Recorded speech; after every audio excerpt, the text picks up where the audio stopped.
She let him move in after 7 months, and within 2 weeks she was already done with him. He was not like this at all before. That is the sentence that keeps running through her head on a loop.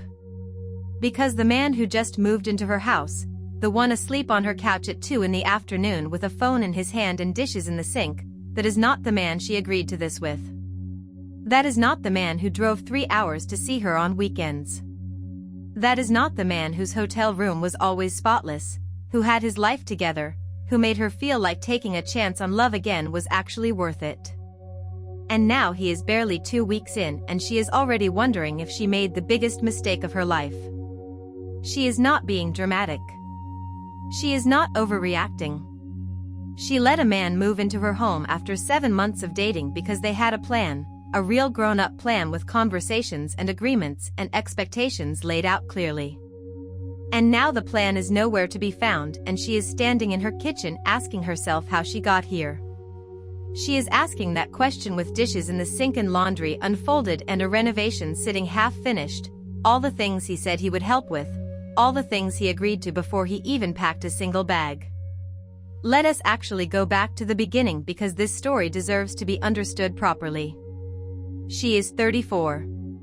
She got out of an emotionally abusive relationship that eventually turned physical. That is not a small thing to mention in passing and then move on from. That is the kind of experience that rewires you from the inside out. It changes how you read people, how much access you give them, how carefully you watch for the first signs that something is off. It changes what healing even looks like and how long it actually takes. She was only 8 months out of that when Colin came along. 8 months. That is not a long time. The bruises may have faded, but the memory of how they got there does not fade at the same speed. She did not want anything serious. She was healing. She was working on herself deliberately and intentionally.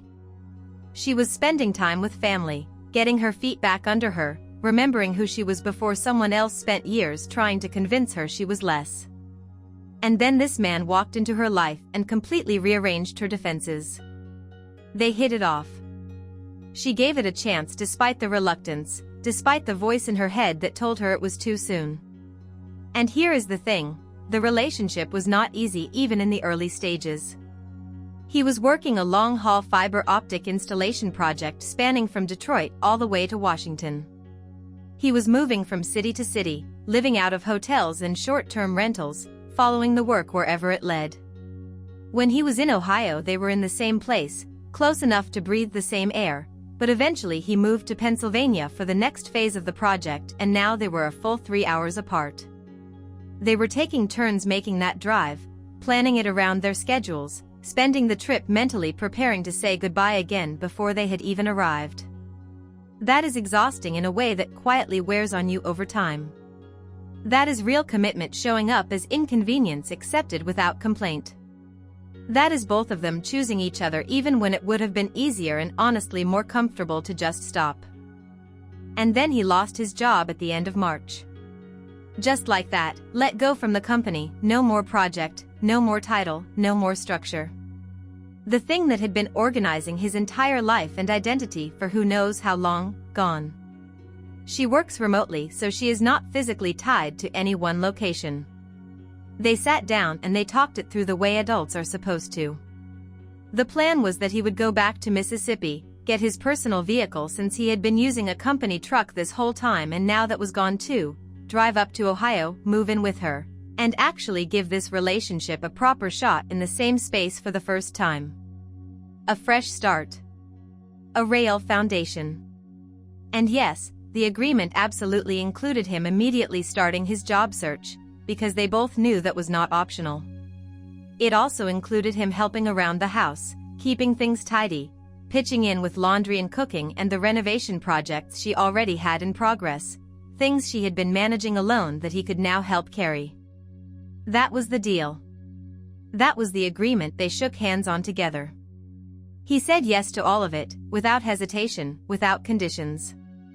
He has been there less than 2 weeks. Less than 2 weeks. And she is already at her wit's end. She is having to nag him to do basic things around the house, things that were not supposed to require reminding because they were part of the agreement he made before he walked through the door. She is fighting with him to get out of bed before 1 or 2 in the afternoon, which is not a sleep schedule, that is an avoidance strategy wearing a sleep schedule as a disguise. He is on his phone constantly, doom scrolling for hours like he is numbing himself against something he has not figured out how to name yet. He is playing video games like that is his actual job, like there is a paycheck waiting for him at the end of the level. There is no job searching. There is no momentum. There is no version of the motivated, capable man she thought she was bringing into her home anywhere to be found. It is like someone quietly swapped him out while she was not looking and sent back a completely different person wearing his face and using his name. I am sorry, but I need a moment because 2 in the afternoon. 2 in the afternoon. With no job and a new living situation and agreements on the table, and this man is setting an alarm for after lunch. That is wild to me. Now here is where it gets genuinely confusing, and she raises this herself. He was not like this before.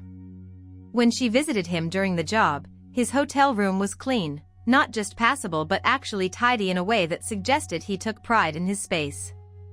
His Airbnb was organized. He was not someone glued to a screen all day checking out from the world.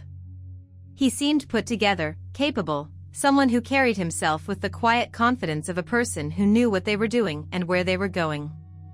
The version of Colin she met and fell for was someone who operated at a high level, who made things happen, who showed up. That person clearly exists because she saw him with her own eyes.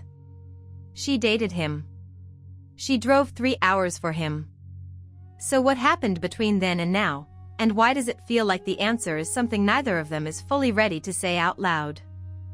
The most honest answer is that losing a job does things to a person that they are not always able to articulate or even recognize in themselves. There is a real and significant psychological weight to going from a high-functioning project supervisor role, someone responsible for other people, someone with a title and a schedule and a clear sense of daily purpose, to suddenly having absolutely none of that. No structure, no income, no professional identity, no place to be at any particular time. Depression, anxiety, a complete collapse of self-motivation, a creeping sense of worthlessness that does not announce itself but just quietly settles in. These are not excuses, but they are real possibilities. When your entire sense of who you are is tied to what you do every day and that gets taken away without warning, some people shut down completely. They retreat into whatever requires the least amount of effort and the least amount of thinking. They sleep past noon.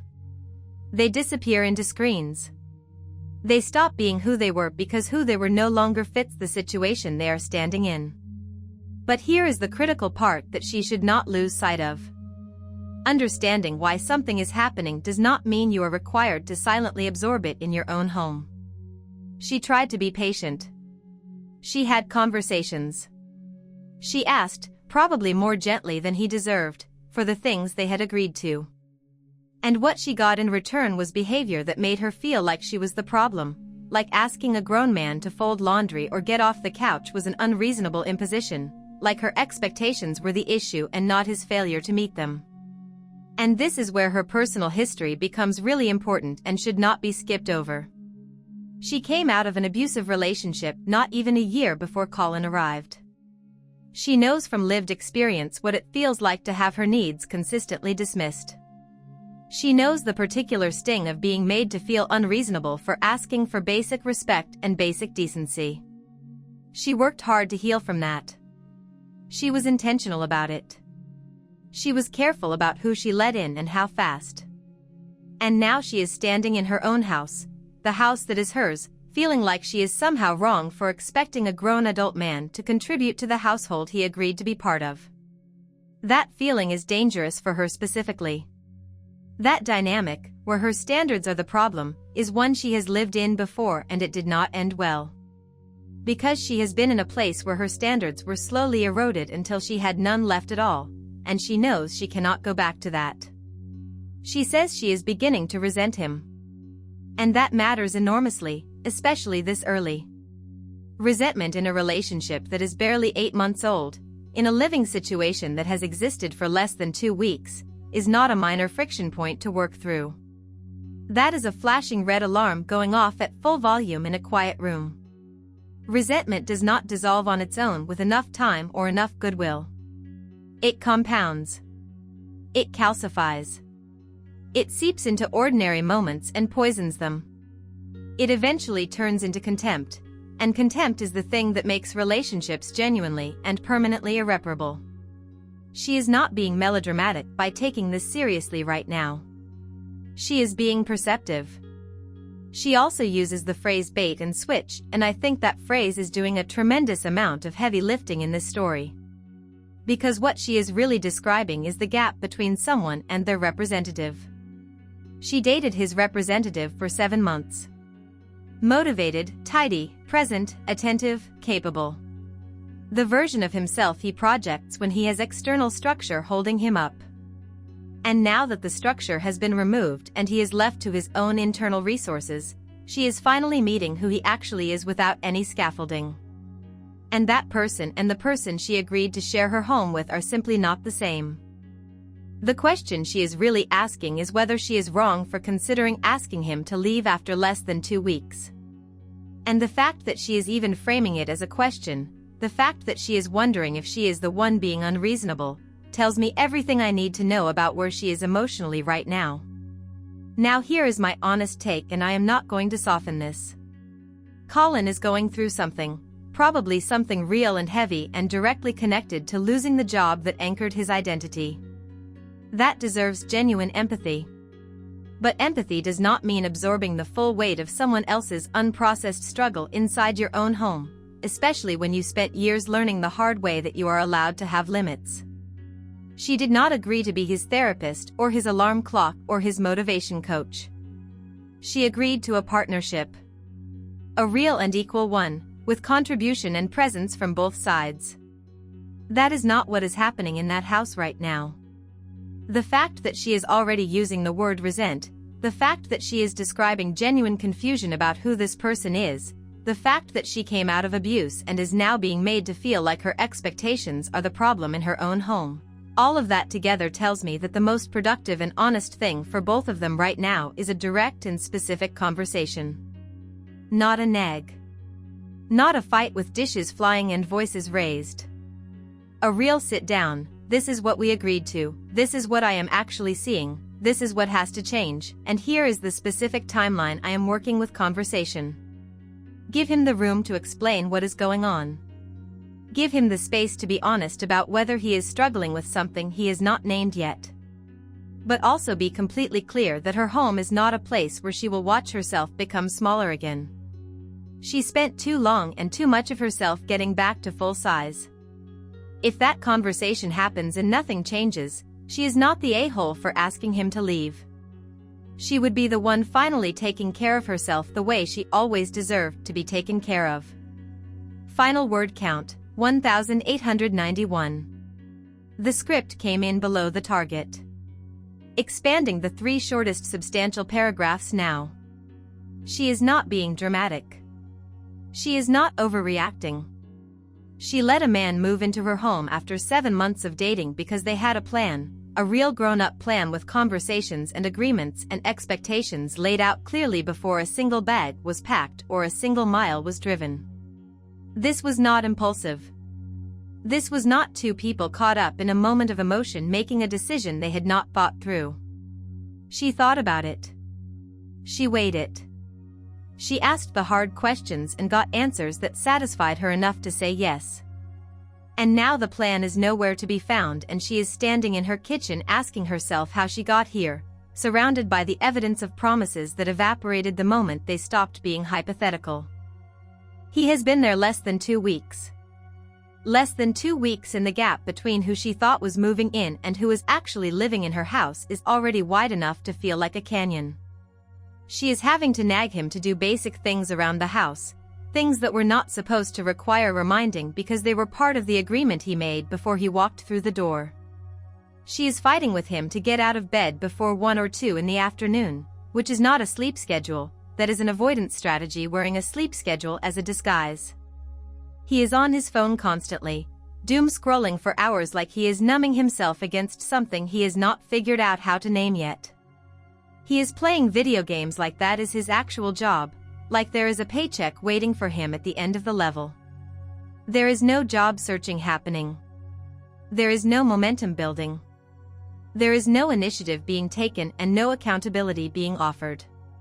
There is no version of the motivated, capable man she thought she was bringing into her home anywhere to be found in that house.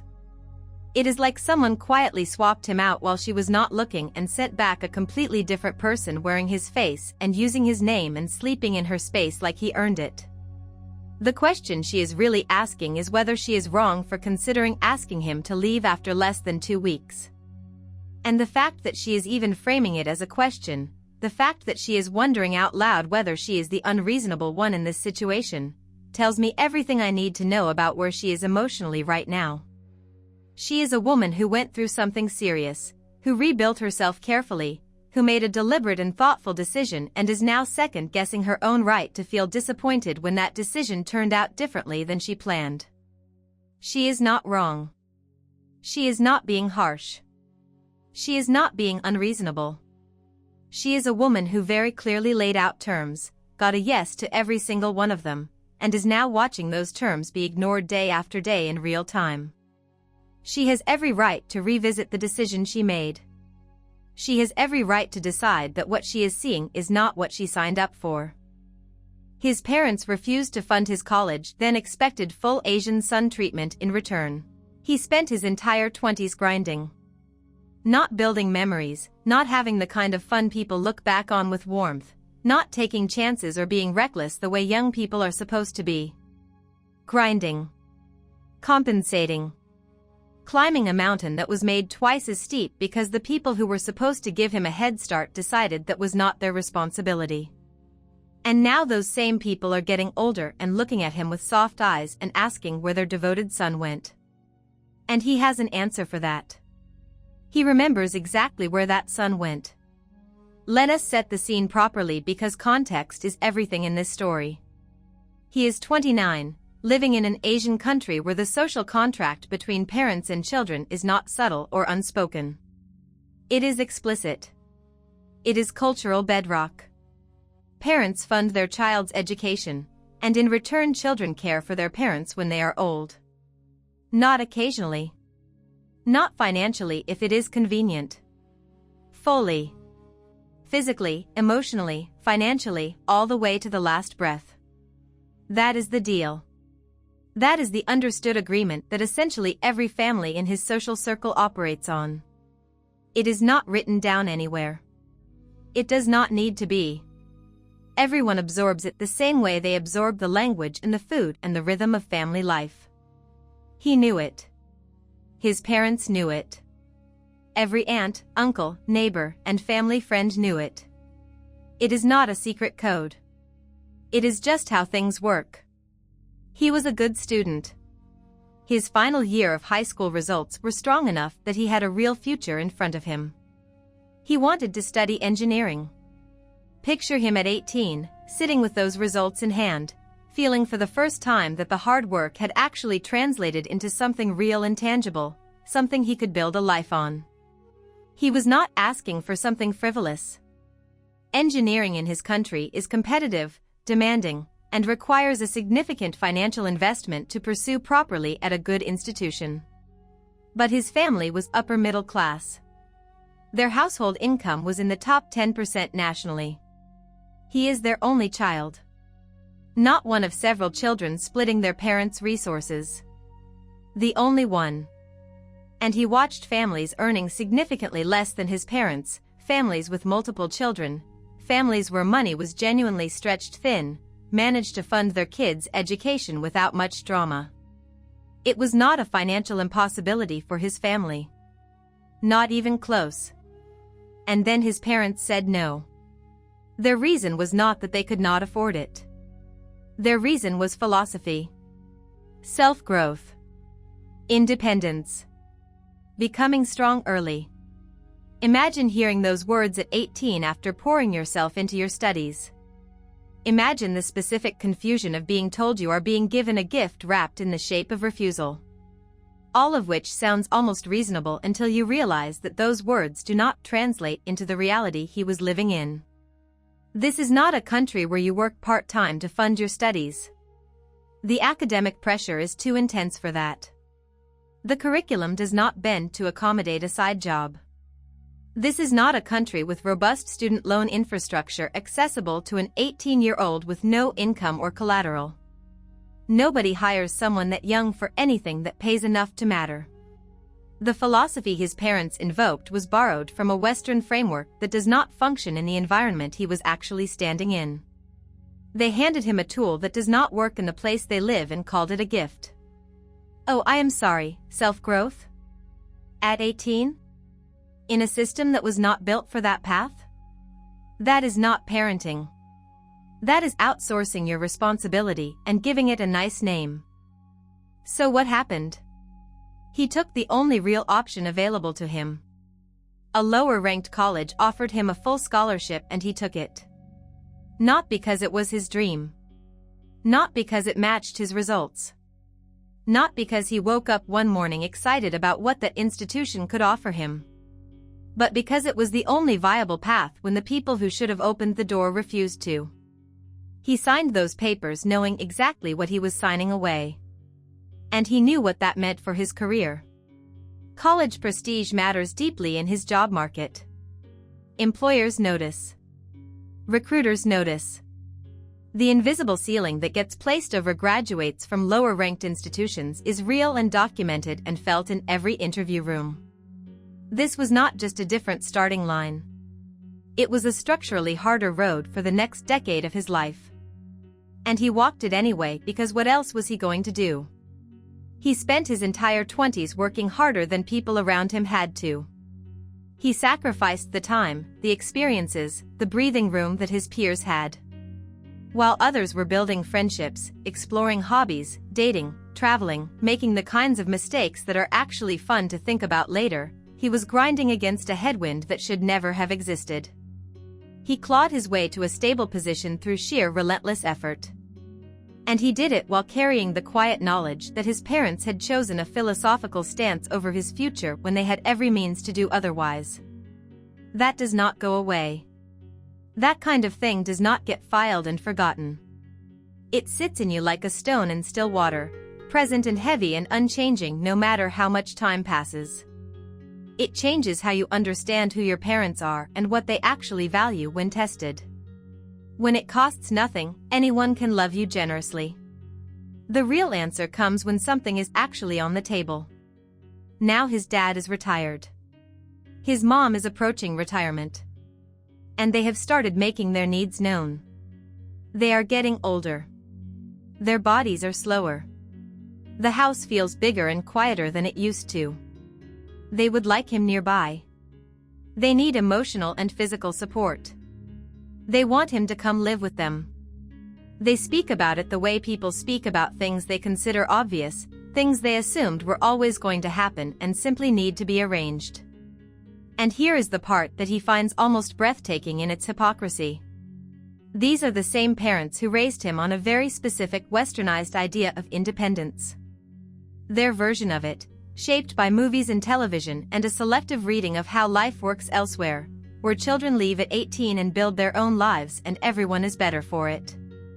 They applied that framework to him without hesitation when it served them. When funding his future would have cost them something, suddenly he was meant to be independent, strong, self-sufficient. But now that they need something from him, they are reaching for the other framework. The Asian one. The one where children owe everything to the people who raised them. The one where proximity and sacrifice are not optional. You cannot pick the rulebook based on which round you are winning. That is not how this works. He currently visits them maybe once every 6 months. The visits are polite. They are not warm in the way they might have been in a different life, the one where 18-year-old him walked into an engineering program with his family behind him. He is emotionally distant. His mother compares him to other kids in their social circle, kids who are attentive and present and devoted to their aging parents, kids who call every week and show up for every family gathering and arrange their entire lives around being available. And every single time she does that, he has the same response ready. He reminds her that those kids were supported by their parents. The comparison does not hold because the situations are not the same. Those families made the investment. Those families honored the contract. And those children are honoring it in return. That is the system working exactly as it is designed to work. His family opted out on the investment side and he is opting out on the return side. That is not cruelty. That is consistency. He has even told her directly, if things get difficult in old age, consider an old age home. He is not going to step into the caretaker role. Just like the Western model they had in mind when they decided to parent him differently. He is simply applying the same logic. All the way to the end. He is not a villain in this story. He is someone who was handed an unusual burden at 18 by people who had the means to help and chose not to. He adapted. He survived. He built a life through genuine difficulty and without anyone waiting at home to catch him if he stumbled. And he is not interested in pretending that did not happen or that it does not still shape things. His mother's feelings about his emotional distance are real, but they are the product of choices she and his father made, not random cruelty from a cold son.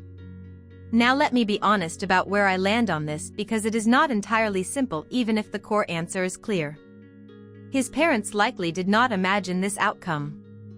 People who absorb westernized ideas about parenting through media often genuinely believe they are doing something progressive and beneficial. They probably thought they were building character. They probably sat with each other after saying no and told themselves they were being good parents in a modern way. They probably did not trace the full consequences of what refusing college funding actually meant in their specific context. They did not do that math. They did not follow the thread from their decision all the way to its real end, which was their son sitting alone at 18 with a scholarship acceptance to a school he never should have had to settle for. That does not make them right. It makes them careless with something that mattered enormously. And careless is still a choice. Ignorance of consequences does not erase the consequences. Is he the a-hole for refusing to support them the way they expected? Absolutely not. He is applying the exact same energy they gave him, and he is being more transparent about it than they ever were. They did not sit him down at 18 and say we have chosen independence for you, here's what that means going forward. They just withdrew. He is at least saying out loud what his position is and why. That is more honesty than he was ever given. The social contract works when both sides honor it. His parents tore up their half and expected him to hold the whole thing together with his bare hands anyway. He is not obligated to do that. He spent his 20s paying a debt they created. He does not owe them the rest of his life on top of it. And if his mother wants to understand why her son feels distant, she does not need to look very far. The answer has been there since he was 18 years old, sitting with a scholarship acceptance to a school he never should have had to settle for. So let us know down in the comments, which story hit harder for you, and if you made it this far, a like and subscribe would mean the world.